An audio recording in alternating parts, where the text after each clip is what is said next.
அருளாலே அவன்தாள் பணிந்து. சுவாமியே சரணமையப்பா. உத்திர நட்சத்திரத்தில் உதித்த உலகம் ஆளும் காவலனுக்கு இன்றைய தினம் மகரஜோதி. ஆரியங்காவு ஐயப்பனாகவும், அச்சம் கோயிலில் தர்ம சாஸ்தாவாகவும், குளத்துப்புழையில் பால சாஸ்தாவாகவும், எருமேலியில் வேட்டையாடும் சாஸ்தாவாகவும், சபரிமலையில் தர்ம சாஸ்தாவாகவும் காட்சி கொடுக்கின்ற நம் ஐயப்பனுக்கு இன்றைய தினம் மகரஜோதி. அவருக்கு பந்தல அரண்மனையில இருந்து திரு ஆபரண பெட்டி கிளம்பி சுமார் 2.5 நாள் சபரிமலைய வந்து அடையும். அப்படி ஆபரண பெட்டி வரும் பொழுது கூடவே கருடனும் கூட வருவாரு அப்படின்னு சொல்றாங்க.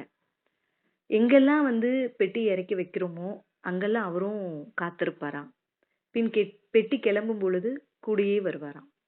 இப்படி பம்பை வரைக்கும் வந்ததுக்கு அப்புறம் அரண்மனையை சேர்ந்த பிரதிநிதிகள் பம்பையில காத்திருப்பாங்களாம்.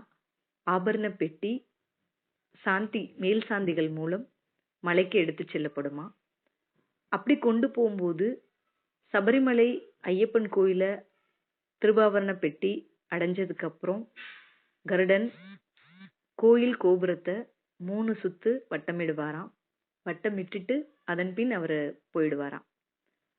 மகர ஜோதி அன்னைக்கு தன் தந்தை அவர்கிட்ட இருந்து வர்ற ஆபரணங்களை அணிஞ்சு ஐயப்பன் கோடான கோடி பக்தமார்களுக்கு காட்சி கொடுக்கின்ற தருணம்.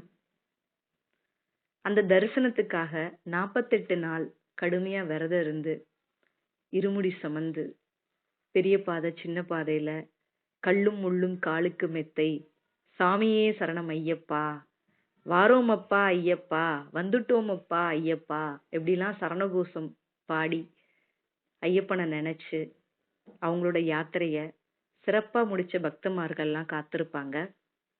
அவர் எப்ப ஜோதி சுரூபனா காட்சி கொடுப்பாரு அப்படின்ற அந்த வாய்ப்புக்காக அந்த தருணமும் வரும்.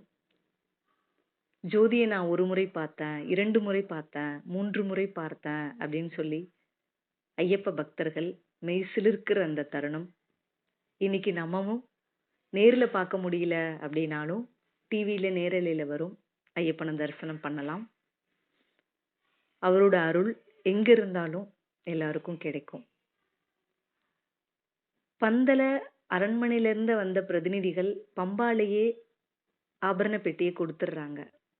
அவங்க ஐயப்பனோட தரிசனத்தை 3 நாள் கழிச்சு நட சாத்திர அன்னைக்கு தான் தரிசனம் பண்ணுவாங்க அப்படின்னு பெரியோர்கள் சொன்னதை உங்ககிட்ட பகிர்ந்துக்கிறேன். 3 நாள் ஐயப்பன் கோயிலுக்கு வராம கீழே இருப்பாங்களாம்.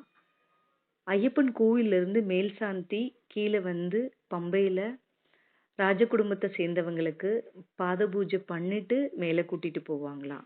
இதுக்கு என்ன அர்த்தம் அப்படின்னா, ஐயப்பனே தன் தந்தைக்கு பாத பூஜை பண்ணி கூட்டிட்டு போறதா சொல்றாங்க. அங்க போய் எல்லா பூஜையும் முடிஞ்சதுக்கு அப்புறம் படி பூஜை எல்லா பூஜையும் முடிஞ்சதுக்கு அப்புறம் எல்லாரும் கீழே இறங்கிருவாங்களாம். ஐயப்பனும் அந்த அரச குடும்பத்தை சேர்ந்தவங்க ஒருத்தவங்க மட்டும் இருந்து ஐயப்பனை தனியா தரிசனம் பண்ற பாக்கியம் கிடைக்குமா. அதன் பின் அவங்க 18 படியில இறங்கி வருவாங்களாம். நார்மலா ஐயப்பனுக்கு விரதம் இருந்தா கடுமையான விரதம் இருக்கணும், அந்த 18 படியை மிதிச்சு போடுறதுக்கு அப்படின்னு சொல்லுவாங்க. ஏன்னா அந்த 18 படியிலையும் பல தத்துவங்கள் அடங்கி இருக்கு. அதனால ஆனா அரச குடும்பத்தை சேர்ந்தவங்களுக்கு மட்டும் இருமுடி இல்லாம 18 படி ஏறி போற பாக்கியம் ஐயப்பன் கொடுத்திருக்காரு. இந்த தகவலை உங்ககிட்ட பகிர்ந்துக்கிறதுல எனக்கு ரொம்ப சந்தோஷம். எல்லாம் வல்ல ஐயப்பன் கருணைக்கடல் மணிகண்டன் எல்லோருக்கும் எல்லா அருளையும் கொடுக்கட்டும்னு இந்த மகரஜோதி நாள்ல அவர்கிட்ட வேண்டிக்கிறேன். இந்த வாய்ப்பை எனக்கு கொடுத்ததுக்கு என் குலதெய்வத்துக்கு எங்க அப்பா ஐயப்பனுக்கு நன்றி சொல்லிக்கிறேன். ஓம் சுவாமியே சரணம் ஐயப்பா.